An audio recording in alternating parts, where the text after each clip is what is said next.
Welcome back to the Beyond the Wire podcast. I am your host, Tim Keller. Along with me is Mr. Matt Disher, and we have a fantastic guest joining us today. But Matt, how are you? You said Cincinnati's weather's been kind of nice lately, right? It took us a while to get to springtime, and it's been kind of chilly and rainy here, and we've been joking around. We're supposed to have the cicadas coming out, and we're like, I always recall as a kid, that I think I've lived through 2 cicada broods. The cicadas were always out in the hot weather, and I'm like, it's not quite hot weather yet. It just couldn't get warm here. It was hanging on. We had snow days in April, so the kids were out of school for a couple of days because of snow in April, and it's just been hanging on to the 50s and 60s. But it rained the other day, and now it's hanging around the 80s. I think it's supposed to be in the 90s this weekend. So we're here. We're finally here. So I'm looking forward to it. I opened my window in my office. My wife complains because she has allergies, and I'm trying to enjoy a little bit of the weather. But we're good. We took last week off, Tim. I don't think a lot happened in that time frame, but here we are. We're back at it. Yeah. Sorry about that, everybody. I had some family stuff come up. So daughter needed to see a doctor, so everything's good. Just had to take over some responsibilities so the wife could get the daughter to the doctor. So, we had to skip a day, but we are back this week. Let's go ahead and introduce the guest. We have 20-year Navy veteran Dennis Volpe joining us today. How are you today, sir? Good, Tim. I was super excited when Matt and I connected. He said, "Hey, let's chat on Beyond the Wire." So super excited to be here. It's awesome. And you're up in the Northeast. You're up the Boston area, somewhere in that area? Yeah, the great Granite State of New Hampshire, about an hour or so north of the great city of Boston. Okay. And before we started recording, Matt was saying how Cincinnati's weather has finally turned. It's one of the 11 nice days of the year that they'll have in Cincinnati. And Dennis said, he's up there close enough to the eastern seaboard where he's got some of that coastal breeze coming in. He's in that high 60s, low 70s. In my opinion, perfect weather. High 60s, low 70s with just a nice little breeze. That's what I could live with all year round. If there was a place like that, that is perfect in my opinion. Yeah, it's beautiful right now. So I take every opportunity I can to get outside, take the dog for a walk, and just enjoy the outdoors. That's good. It's fantastic. Yeah, this time of year, it's tough to beat. I do enjoy the fall as well, but my 2 favorite seasons are squeezed between extreme colds and extreme heat, and I don't like either one of those much. So. Same. So yeah, enjoy these couple days while we have them, because in a couple weeks we're all going to be just wiping our brows, complaining. Absolutely. Yeah. I wish it were cooler outside. When a month earlier I was complaining that it was too cool outside. Yeah. So we wanted to get into some news as we always do. Real quick, I did pull this one up. It's about the U.S. Special Operations Command has issued $19.2 million in contracts to 5 different vendors to produce prototype aircraft for their Armed Overwatch. The Armed Overwatch program wants to yield about 75 flexible fixed-wing aircraft that can be deployed to regions and need only light logistical footprint to operate. So essentially, these are going to be for special operations units, just kind of that eye in the sky, keeping an eye on the guys and the girls as they're out there doing these operations and making sure, the intelligence groups didn't miss anything. And all of a sudden, whoops, hey, we need to pull back. We just spotted something over here. We're in some danger. So obviously every time we bring up a contract that the military is issuing, it is big numbers. But you can't put a price on the lives of these individuals, obviously. So are these supposed to be like man-packed, like man-carried backpack sort of devices? Or, because we've got these big, you got the Predator drones and you got the big ones that they fly around. I'm just curious if this is a new thing where like the operations forces can take them out to the ground. And, like when I was leaving the Marine Corps, they came up with these little tiny styrofoam drones that these dudes would pull out of their backpack and throw around in the air and fly around. And the camera would would give them access to what they couldn't see otherwise. I'm just curious if that's it, because it's big dollars. These seem to be traditional aircraft. We have Mag Aerospace, Textron, Sierra Nevada Corp is one of these companies.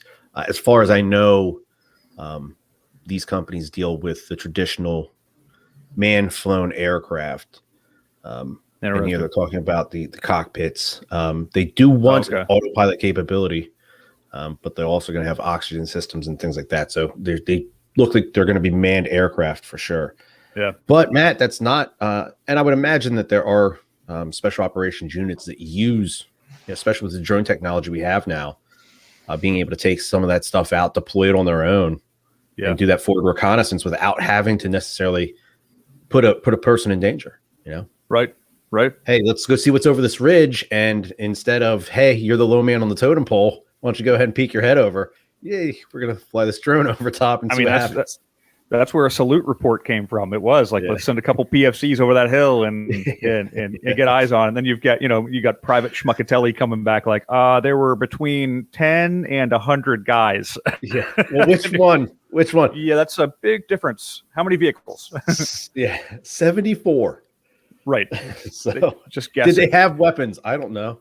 Yeah, they might have. There were a couple of vehicles too. Were they armored or not? I don't know. But yeah, I mean, leaps and bounds. Truck.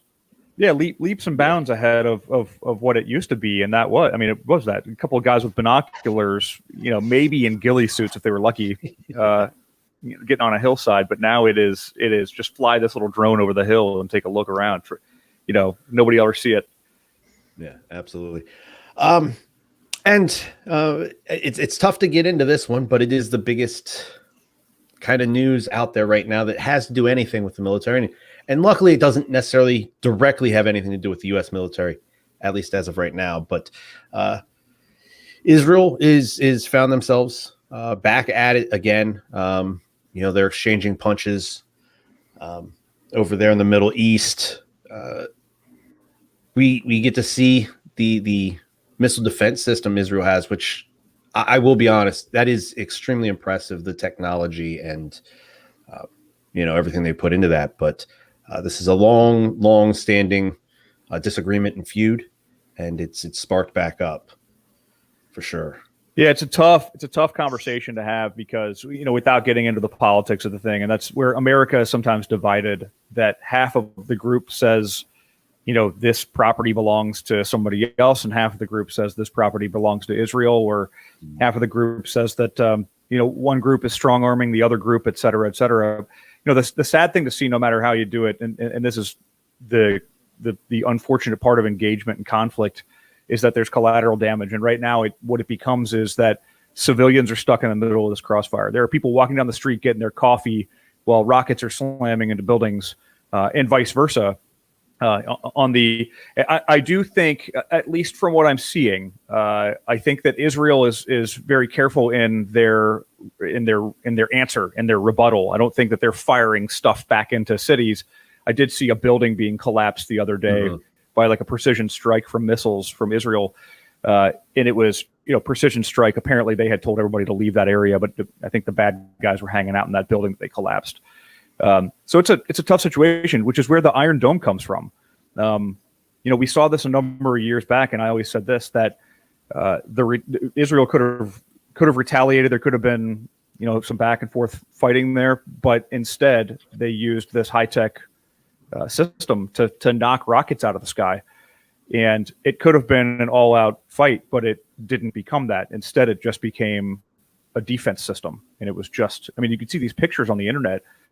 You see the incoming rockets firing out of the dark sky, and then you see the little bands of Iron Dome missiles up there chasing them around, which is pretty cool. It's a pretty cool modern marvel of technology.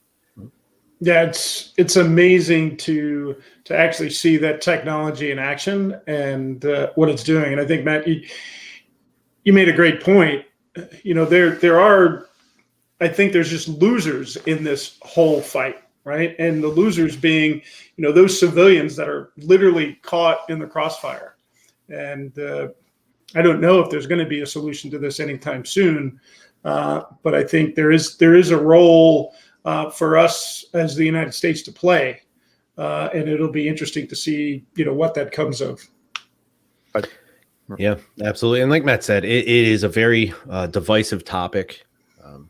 There are essentially two camps, and it just kind of depends on who you're talking to.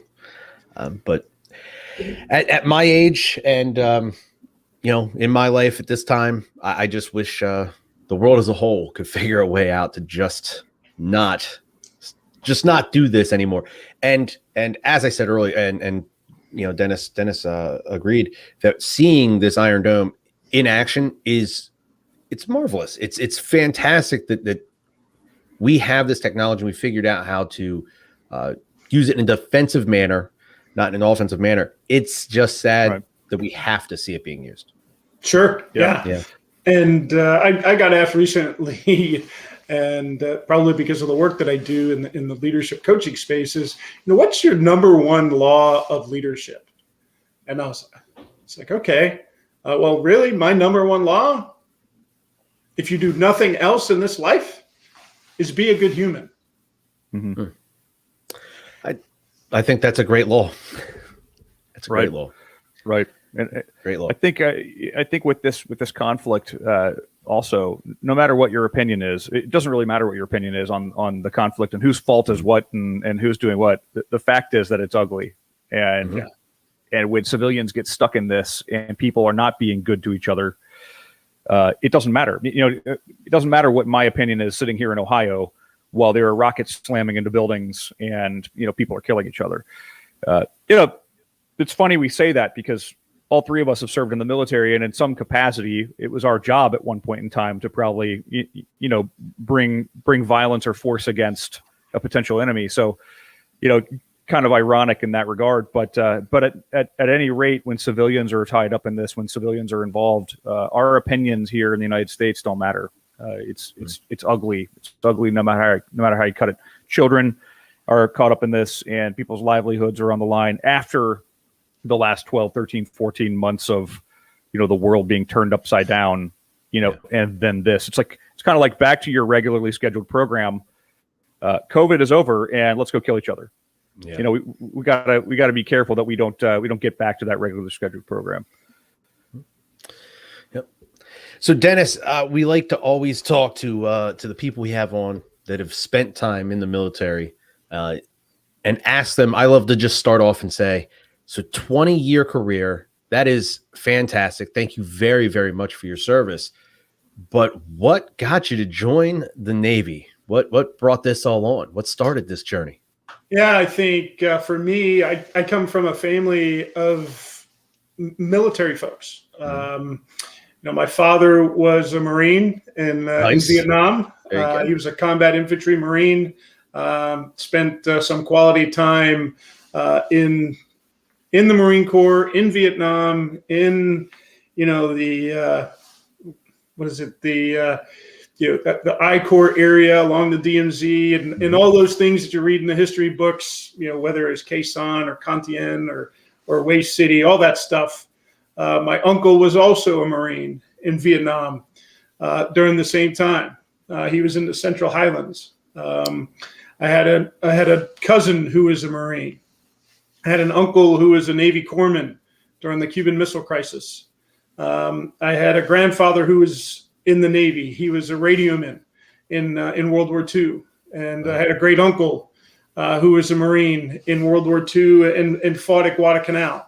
And and my other grandfather was in the Army in Europe. So the military is definitely part of my DNA.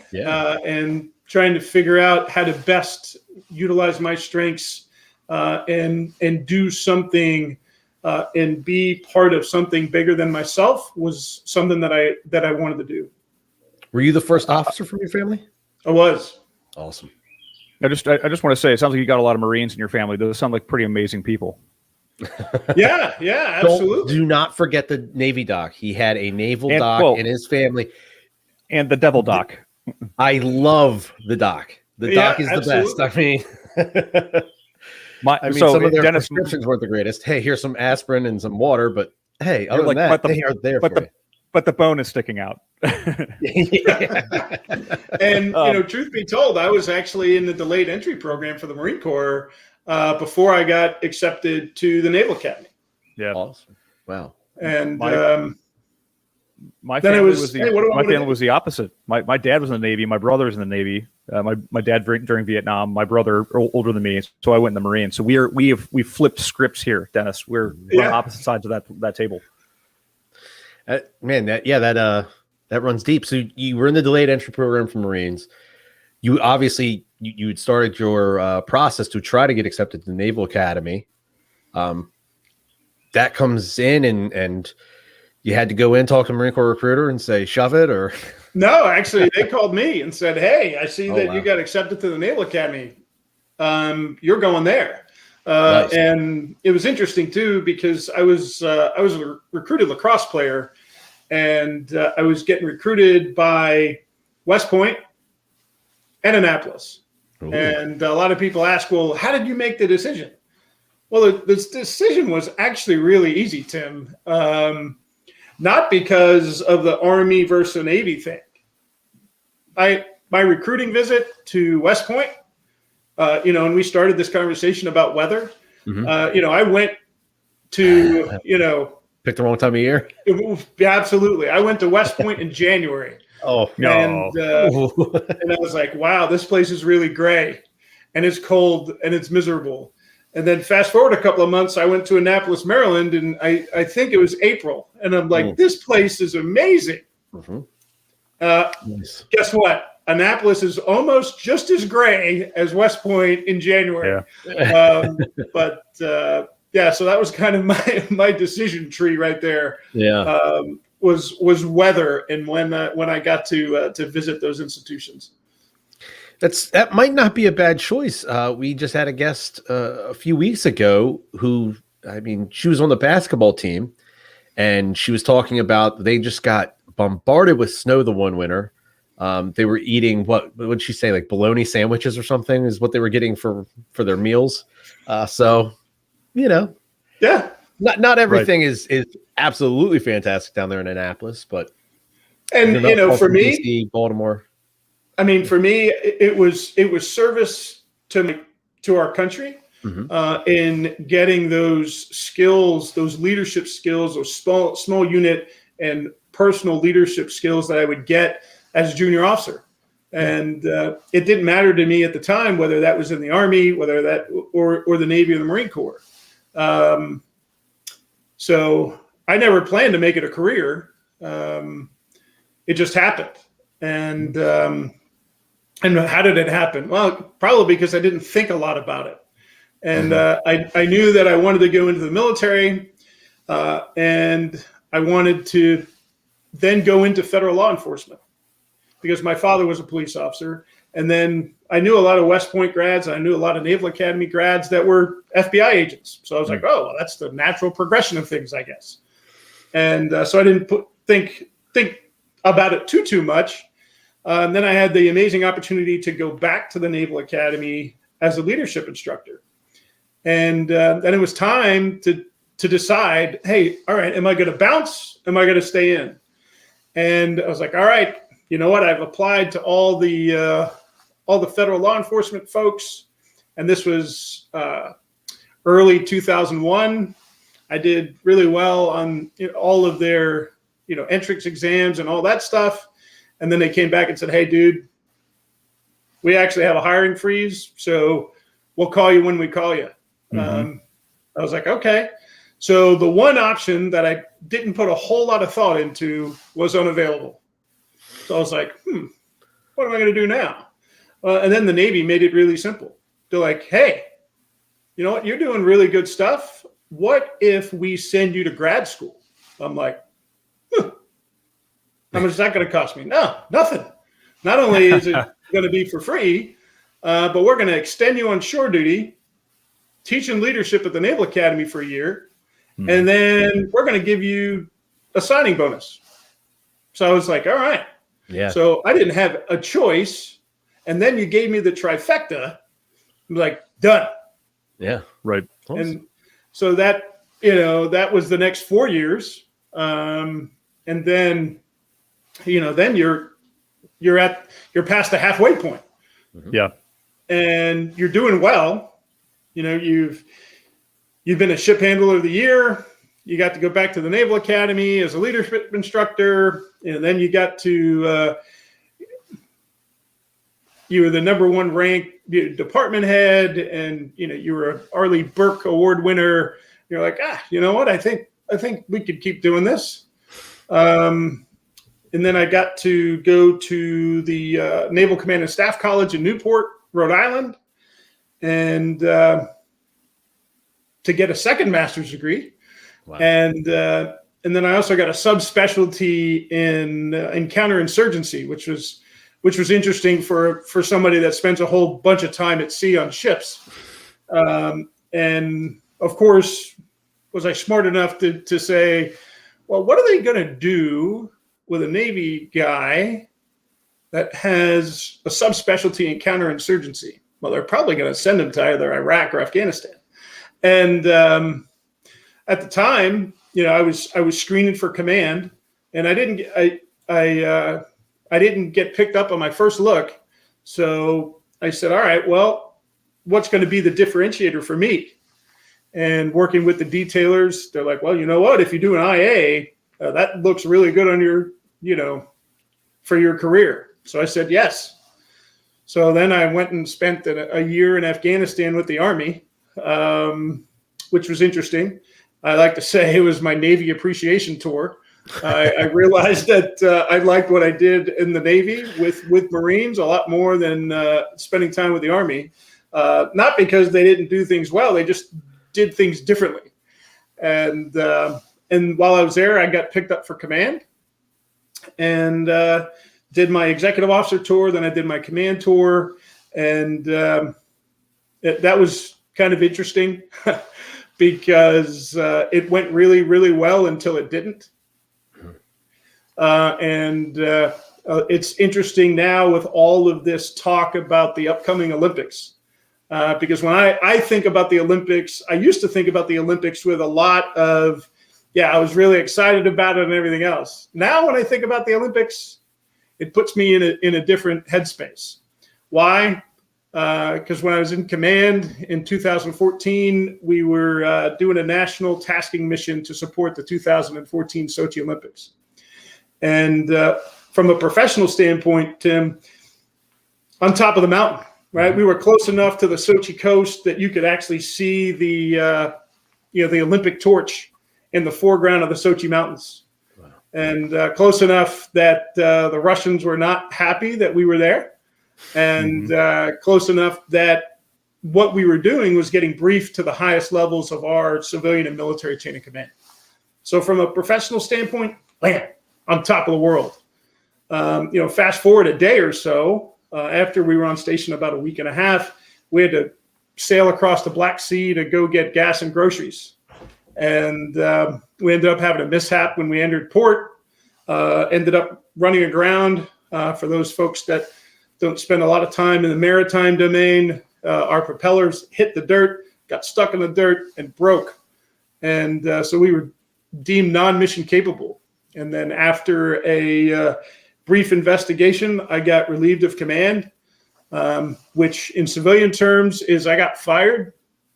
And I really had to figure out who I was, what mattered to me, and what I was going to do with it.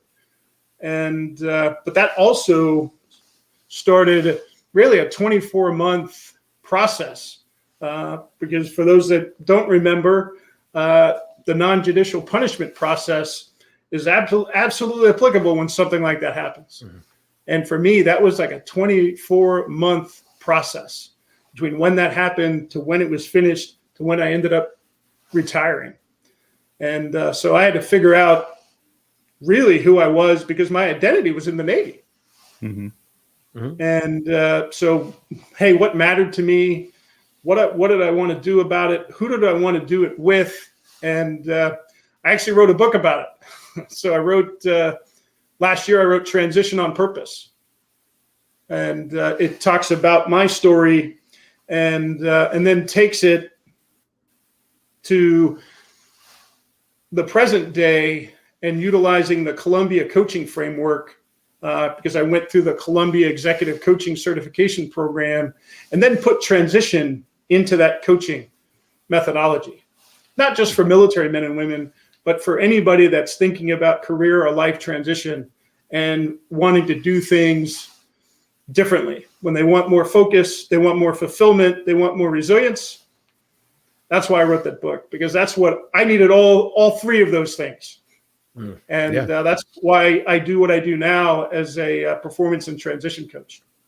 Probably a very long answer to a short question. Let me jump into something real quick. So I want to just highlight or go back and summarize the things that you just said. So you went to the Naval Academy, then the Navy put you through 2 master's programs. Is that right? Yes, sir. Two master's programs. So then, and for people listening to understand, the level that you reached in the military, you're in command of a ship. You're in command of a large ship. And how many people were on that ship? 250. 250 people. So how old were you at that point? Man, you're making me do math in public. Probably like 37, 38. So 37, 38, you're in command of 250 people and a ship that costs how much money? Let's see. It was between $5 and a couple million. Yeah, $5 and a couple million. Yeah, somewhere in that ballpark. Somewhere between 250 and 300 million. And it has advanced weapon systems and things like that. So I think what I'm getting at here is that this is another play that I make often in my career, is that people in the military, you were 37 years old. Let's call it mid 30s. You're in charge of 250 people and a very expensive piece of equipment with advanced technologies and things like that.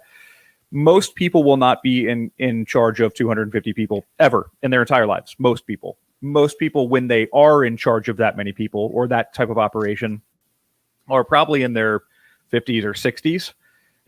And I'm saying, like, the 1% of people who ever end up leading a team that size are probably near retirement when they get to that point, when they become, in your case, you're a commanding officer, but in the civilian world, that is a vice president or senior vice president, or maybe even a C-suite, to have that many direct reports. I think what I'm getting at is that you moved up the chain, you had all these amazing experiences, and then you had a mishap. Did you let that define the rest of your life, or did you take ownership of it and say, I'm going to use this as an example of, you mentioned it to us here. You mentioned it to me once. It sounds like you're humbled enough to say, hey, we made mistakes. I was the leader. I'm in charge of that. That's my mistake. I'm in charge of their successes, but I'm also in charge of the failures. And those are my successes and my failures as well. How do you coach? How do you tell people to own that? How do you get past that and then coach other people on how to own that as a leader? Yeah, no. And Matt, I appreciate the question. And it's funny because I would answer all of those. The answer to all of those questions is yes. And what do I mean by that? Outwardly, did I let that define me? No. But inwardly, yes, absolutely. And it took some time. It took some time because it defined me. Defined me, not the actual event, but the whole military experience. Because if you want to be successful in the military, your role ends up being your identity, and your identity becomes your role. What you do is who you are, and who you are is what you do. Or at least that's how I looked at it. And I also, Tim talked about it was a very public thing. Well, I thought it was. And sure, it was in Navy Times. It was in the Washington Post, the Washington Times, all this stuff.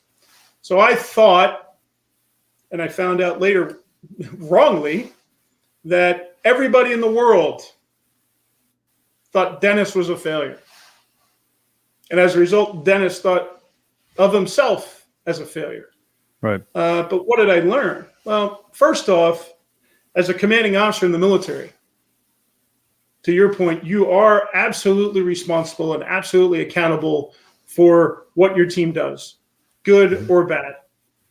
And you know what? You need when you put up your your right hand and you say, I've got it.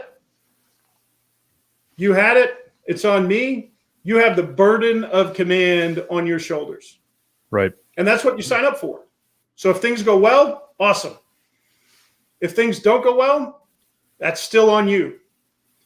And, my mantra is change is a fact of life. Mm-hmm. Change is what happens to us. Transition is what we do about it. Right. So I could have had a pity party for the rest of my life and say, you know what, the Navy was unfair to me. I had an amazing career, but I just had one bad day at sea, blah, blah, blah. That ain't it. Dude, you were the boss. Mm-hmm. You were in charge. Whether it was you that messed things up or not, it was still on you. So, put on your big boy pants and get over it. And, so that was part of it. And, part of that, but, taking a step back, I had to figure out, hey, what matters to this guy? Mm-hmm. Literally looking at the guy in the mirror, because I had probably lost a big sense of who I was throughout that 20-year career. Mm-hmm. Right. And really looking at that and saying, yeah, who am I? Right. And what matters to me, and what do I want to do about it? And so how do I do that now? Well, as a performance and transition coach, I spend time. It doesn't matter if you're that small business owner or if you're that corporate executive. And I've had the opportunity to coach across the spectrum now for the past 5 years. And, I've identified five barriers to personal and professional success, probably because I had all of them. The first one is a lack of self-awareness. What really matters to you and why? And when I have the opportunity to have a coaching engagement with someone, those are the first two questions I'm going to ask you, Matt. And you know this because I asked you on the phone. What matters to you? And why does it matter? And understanding that and being open about that and being honest with yourself. And then what do you value? And, we're all members of the Naval Service, right? We were told what our values were, whether you were at the footprints in Paris Island or San Diego or, at Bancroft Hall at the Naval Academy. Honor, courage, and commitment, right? They told us what our values were. They defined them. We did push-ups to them. We marched to them. We ran to them or whatever. And they're great for operational or organizational decision-making.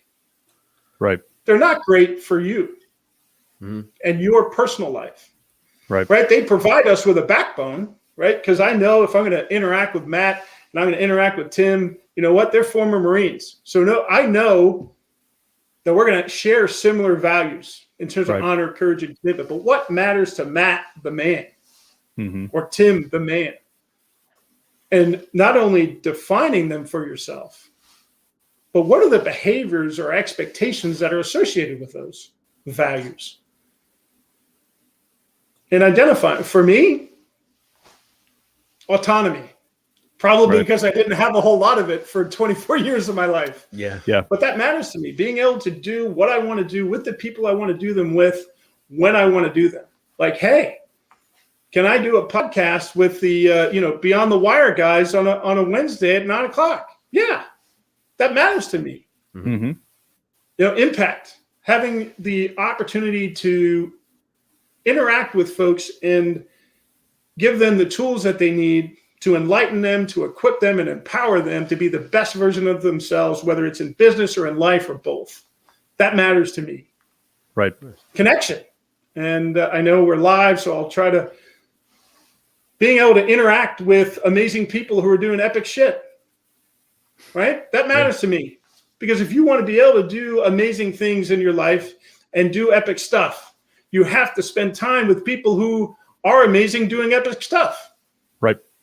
Because we are the average of the 5 to 10 people we spend the most time with. Mm-hmm. So if you're not spending time with people who are amazing, who are doing epic things in their life, that's your choice. Or who are challenging you to be better. That's the other thing. It's when you surround yourself with mediocre people because you're like, I don't want to be challenged. then you'll never be challenged. And I know people like that. I know people who are like they don't want to be. They feel threatened by people who are as good as them or better. And they always say if you're going to hire somebody, for example, hire somebody who's better than you. Yeah, it'll force you to get better. So it's sorry. It's a big mean animal. Absolutely. Yeah, I mean, right now in my professional career, we just hired a new supervisor. I've been tasked with training this individual, getting them up to speed and ready to go as fast as possible. And when speaking with one of the managers, we were talking about some things when we were deciding on which individual we were going to hire. And he said, I try to look at who do I think can come in and eventually replace me. And he said, if I have 5 candidates, which one of these candidates do I feel that in a 5-year window is probably going to take those steps to take my seat? Not only because he wants to know that, should something happen to him or he decides to move on, he's then leaving this position in capable hands. But also, I think there is that factor of, if I bring this individual in and they begin to push as hard as I think they're going to push, and they start taking the steps that I think they're going to take, I don't also want to all of a sudden look like, hey, maybe so-and-so's kind of the old guy. He's slowing down professionally. We got this young upcoming all-star on our hands. Well, I don't want to be that old guy. I want to step my game up now too. And I'm going to bring this young hard charger in, who's also going to bring in some new fresh ideas as well. So with these fresh ideas, my experience, let's mix these things together and see what we can do to, with it. And it's going to just push you and make you better as well. Absolutely. I firmly believe that a rising tide raises all boats. And when you surround yourself, to Matt's point, and that, for me, that's the connection piece. Spending time with amazing people who are doing epic things and who are going to challenge me to be better today than I was yesterday and better tomorrow than I was today. Probably the reason I'm spending time with the two of you on your podcast. So self-awareness is number one. Knowing what you value, knowing what you are trying to prioritize or solve for right now, and what you expect of yourself and others. The second barrier is confusion between change and transition, thinking that they're the same thing. They're not. Change is what happens to us. Transition is actually what you do about it. Change is external. Transition is internal. It's a process. And if you want to have a transition on purpose mindset, I like to say, it's about self-awareness. It's about exploration. But the most important part of transition is action. Without action, nothing matters. And I think military men and women are really guilty of this, confusing grit or endurance with resilience, because they're different. And I had a friend actually, coin a phrase the other day, when do you need resilience? We need resilience when the grit hits the fan. When you no longer have endurance, you no longer have, the grit that you need. Well, you need resilience. And what's required for that, right? So you've got a lack of self-awareness, confusion between change and transition, confusion between endurance and resilience. So as a result, there's an inability to properly self-manage. And when you think about how do we become or how do we be our best selves, we need to do it mentally in terms of mindfulness and clarity. We need to do it physically in terms of physical wellness. We need to do it socially in terms of connection. And then we really need to do it in terms of purpose. Understanding your why is important. And I'm in a business mastermind group with a bunch of other military men and women, and it's really interesting because we had this conversation last week about quitting. Is it ever okay to quit? And of course, everybody's like, absolutely not. You can never quit. And it was somebody actually piped up and said, you're wrong. It's safe to quit unhealthy things. Exactly. Right. Yeah. And it was, you never quit your why. Right. Never, ever quit your why, but you can quit your how and make a pivot into something that makes sense for you personally and professionally. Yeah. Right. But the why is what gives us the mental toughness that we need to keep going. And then when you have that mental clarity, that focus, you have that physical wellness so you can deal with the stress that comes our way. And then you have that social connection with people who are going to make you better each and every day. And then you understand your why and why it is your why. You're going to be your more resilient self. And then the fifth barrier was a fear to ask for support. Mm-hmm. So that's what I focus my coaching on: self-awareness, transition, resilience, connection, self-management, and support requirements. Mm-hmm. Whether that's for the small business owner or the corporate executive. It's funny because we talk about these. I was going to say, when you're talking about grit, and grit is this overused word that in some cases. I think I wrote a LinkedIn article about this years ago. It might still be in my LinkedIn profile somewhere, but it was talking about like what exactly is grit, because every company, like I was in corporate America when the evolution of like office words came about, like the things that we say every day that don't mean anything. And grit was one of them. Like every company wants grit. We want grit, grace, and whatever. And people would ask, well, what's grit mean? And nobody knew what it meant. It just means like, mental toughness. And it's like, that's okay. Everybody has to have that depending on your type of job, everybody has to have that. But I love the challenging of these status quo things we've been saying forever. Like it's not okay to quit and everybody has to have grit and blah, blah, blah. Like we created these like hot button statements that everybody had: never quit, never give up, have grit. And now it's like, but no, you can quit. You don't quit your why, but you can quit things that are, Tim, to your point, that aren't good for you. If it's not working, what we talk about in my business is like fail fast and fail cheap. Absolutely quit. If it's not working, quit it, stop doing it and start doing something different. But I see, I'm on LinkedIn a lot. I see let's wake up at 4:00 in the morning, and I call it office speak, the cliches of the office. Woke up at 4:00, ran 10 miles, and I'm like, listen, that's great. If that's your why, if that's what you do, if that's what drives you to get whatever you're doing, but most people are not that. Most people are not going to wake up at 4:00 in the morning. Most people are not going to go out and run 10 miles. Most people are not going to ever or never quit. Most people are not all of these like heroic words and you got ultimate grit and you can't quit and blah, blah, blah. Most people are not that. Like we live in a real world where we have real responsibilities. Like I'm a parent. I have to quit sometimes. Yes. I have to stop doing the things that I'm doing. I'm not going to work. I don't work 15-hour days. I don't work on the weekends intentionally. I protect my time. And we have to, I think in some cases, I love the roundtable discussions. Dennis, you just mentioned this, like people are sitting around the room saying, don't ever quit. And then one person's like, actually, you can. Because I love the challenging of the status quo, the challenging of what everybody thinks they're supposed to be. Yeah. Well, there's that. I would argue. Oh, go ahead, Tim. I was gonna say it is okay to quit. I used like personal health as my example, but an unhealthy diet for yourself, that's great to quit. Get healthy. An unhealthy relationship, an unhealthy process at your job. If it is not working, it's the same thing as you constantly eating, candy bars and drinking sodas. It is not going to last. Or a job itself. Yeah. Yeah. You can so quit.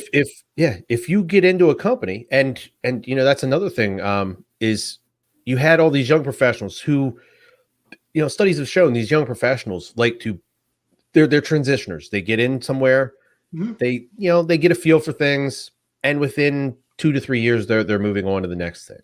Mm-hmm. This past year really shut the door. It put a stop on that revolving door for these young Right. professionals where they didn't have choices but to stay where they were, or maybe, you know, they just lost positions that they just got into.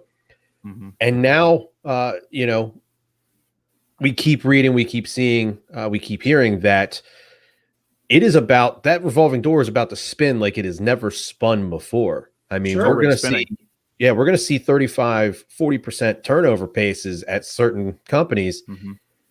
In right now, I can say for, you know, my place of business, struggling to even get people in the door. We cannot afford to lose another 30% of our people because we're not bringing them in at that same clip. Yeah. This could be a problem.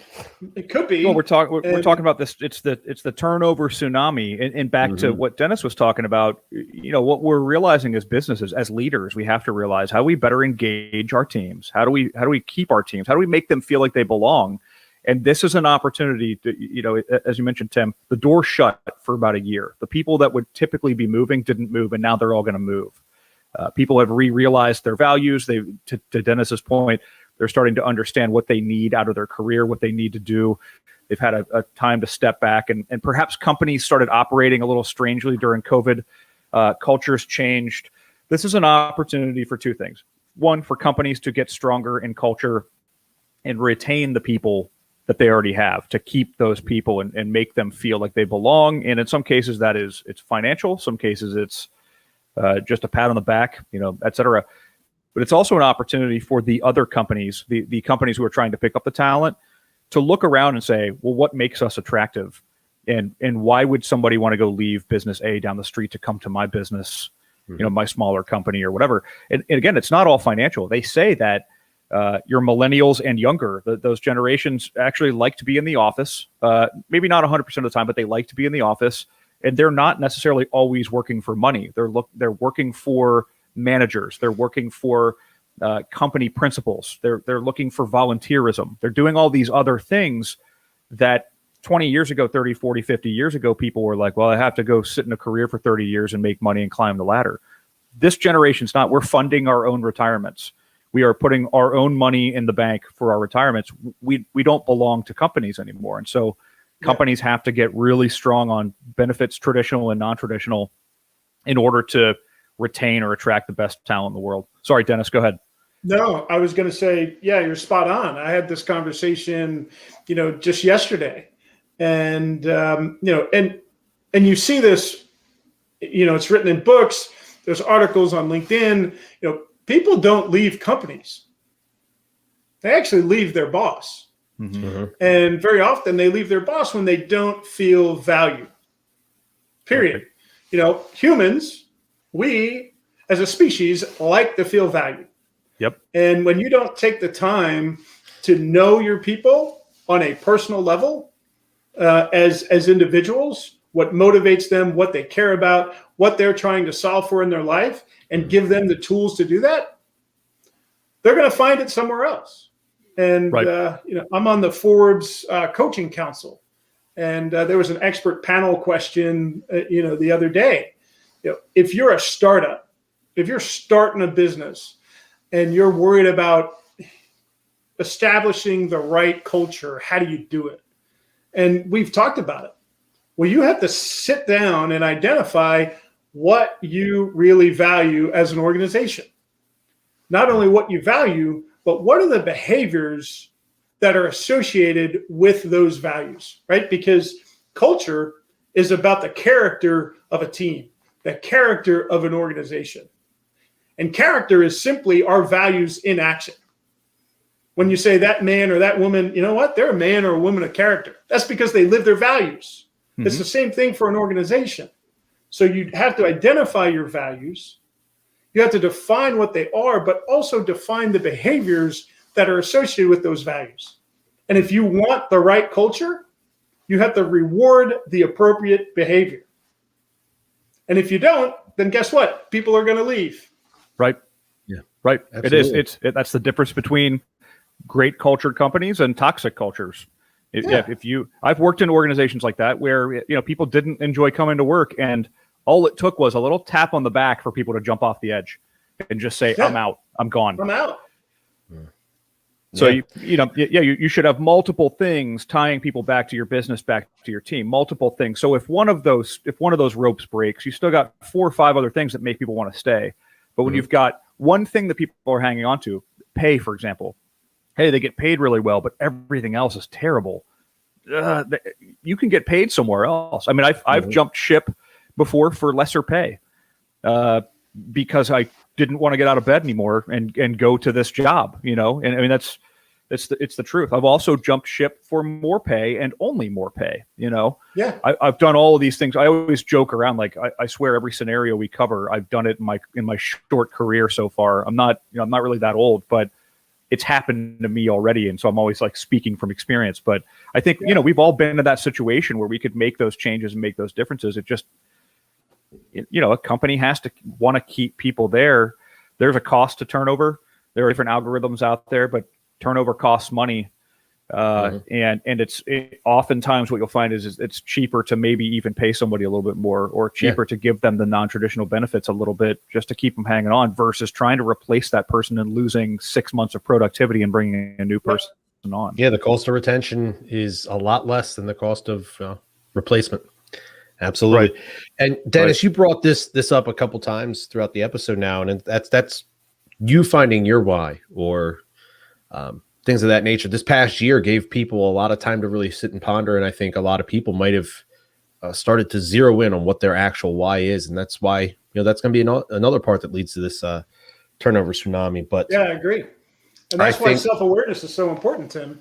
Knowing what your why is, knowing what you value, knowing what. And to Matt's point, right, when he's jumped ship different times, it's what he was solving for, right? What is the priority? What's important now for you personally and professionally? Yeah. And the past year has given people the time and space they didn't have before to identify those things. Right. And for some, that why has possibly even changed over this past year, Yeah. Somebody that why would always be, I want this success. I want this next level. I want this title. And then this past year, maybe the extra time with the family or losing a loved one. Yeah. They just decided, hey, my why is going to change. And so when when they call me back to the office, I'm not going to put in those 12-hour days no more. I had a classmate of mine from the Naval Academy, and he ended up getting COVID. He ended up getting, COVID-induced pneumonia. And he was in a bad way. And I say in a bad way, like he was walking around with an external defibrillator for a while. Jeez. And, when you're at that point, you've been given the option of, hey, you know what, if you don't feel right, go ahead and shock yourself back into life. I mean, that's real stuff. Right. But then we had a conversation about life.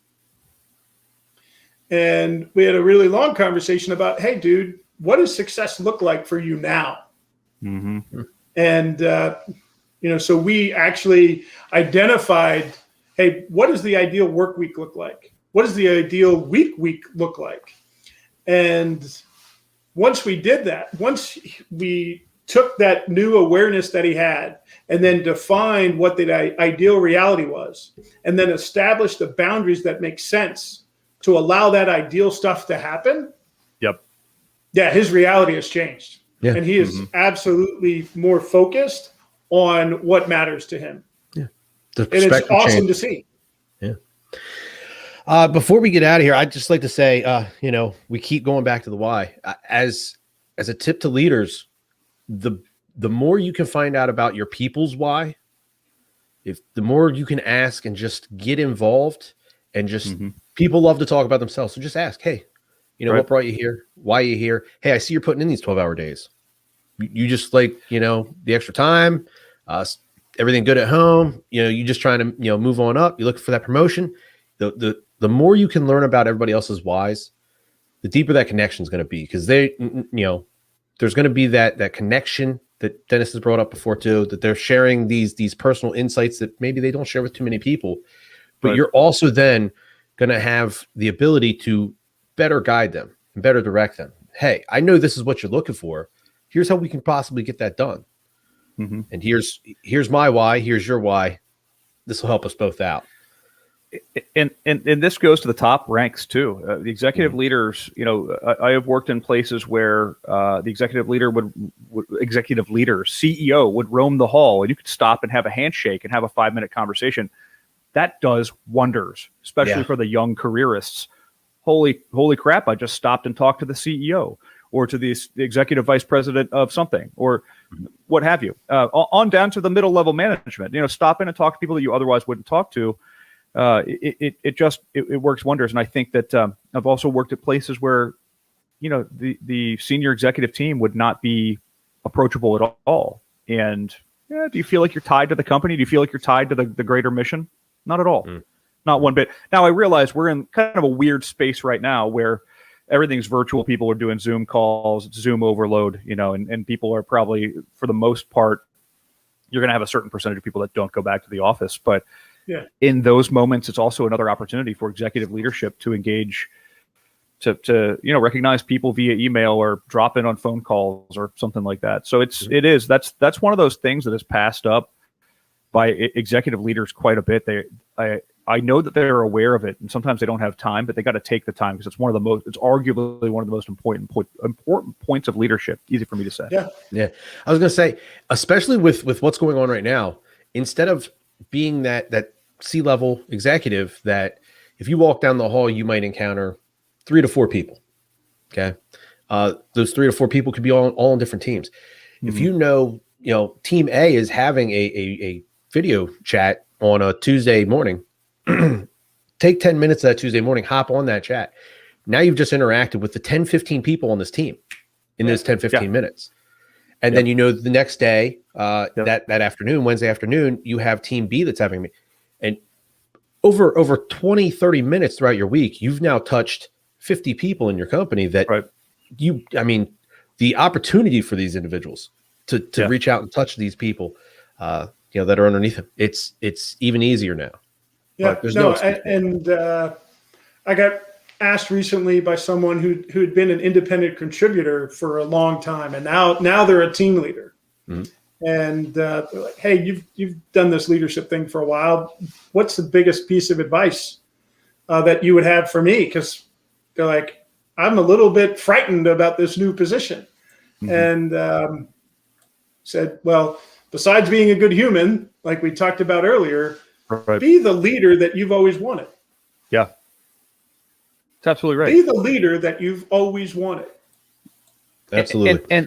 And this leadership that we speak of which we speak, it's not some elusive thing that you have to have gone to school for. Leadership simply is. It's simply dropping in and maybe sharing the goals of the team, or even drop again back to this point of, hey, how are things going? I'm the C-suite, whatever. Hey, how are things going with team of 2 or 3 or 4 year careerists? That's leadership. It's as simple as that. That's leadership. Ask somebody about their day. It's not this elusive creature that you have to go through 15 different college programs to get to, or you have to have 50 years of experience. You really don't. You can be a leader just simply by asking people, hey, one of the ways that I close a lot of my conversations is what else can I do for you? Let me know what else I can do for you. That in my mind it's a legitimate ask. I'm asking if I can help you in any way, but it's also simple as it's leadership. I'm simply taking action to see if I can't do something for you, which in my opinion, and by definition, I guess is leadership. It's breaking down barriers so people can get the job done, So it's not elusive. It's not hard. I mean, to your point, leadership is a verb. Mm-hmm. Leadership is action. Leadership is not a title or position. And leadership is about establishing trust. And how do you establish trust? One, you actually need to know what you're talking about. Right. That's the first thing, right? The second thing is you actually need to do what you say you're going to do. Yep. And then you need to your point, Matt and Tim, you need to invest in the relationships. In those connections. And then you need to make sure that your motives are sound, that your motives are there for organizational and team success and not just for you. Right. And if you do that stuff, if you take the time to have that technical and tactical acumen, you actually are reliable and do what you say you're going to do. You invest in those connections and the people that are on your team. and you are in it to win it for the team, that's all about leadership. That's all about trust. And trust is what is the glue that makes team effectiveness happen. Right. Absolutely. We are at that point where we got to wrap things up. But Dennis, I wanted to thank you again, not only for your service, but joining us today. Why don't you tell the people where they can find you and tell us about that book one more time? Sure, absolutely. You can find me online at transitiononpurpose.com or dennis-volpe.com. And Transition on Purpose is on Amazon. So please, give it a read. All the proceeds from Transition on Purpose go to 2 different veteran service organizations. So I look forward to the opportunity to support both Camp Southern Ground down in Georgia and Camp Resilience up here in New Hampshire.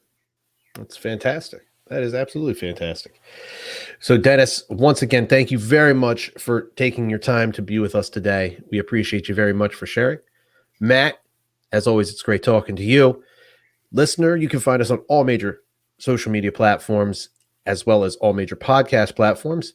If you like what you hear, give us a rating, give us a review, let us know how we're doing. We did have somebody reach out to us via email, suggest a guest. We would appreciate anybody and everybody. So if you have somebody in your life or you are that person, reach out to us. Let us know you'd like to be on the podcast. We can have some conversations and see if we can't work something out. But until then, you can catch us right back here next week on Beyond the Wire.